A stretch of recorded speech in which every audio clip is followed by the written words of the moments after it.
Attorney Anthony Bandiero here. I'm gonna bring you another roadside chat, loaded from the road, and you're gonna see a lot more of these because I have so many great questions from around the nation.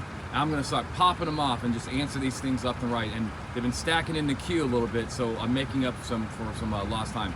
But guys, the question is, and it's a great question, how does Miranda apply to, DUI investigations, right? And specifically, I'm not gonna go into DUI investigations. I did that on another YouTube. I'm gonna go into how does Miranda apply to the implied consent law? Because an officer says, hey, first of all, do we have to read Miranda?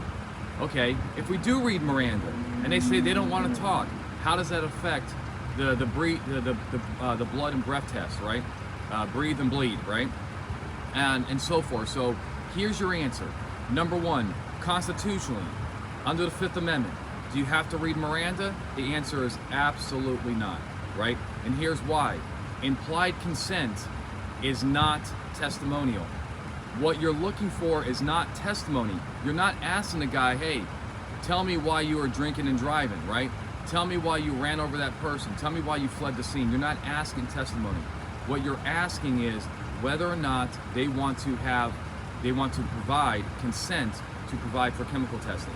That is a legal issue. That is not testimony protected by the Fifth Amendment. Now, obviously, it's protected by the Fourth Amendment, reasonable and so forth, unreasonable search and seizures. So that's the first question. The second question is another great, okay, they invoke Miranda, right? Now what? It has no relevancy.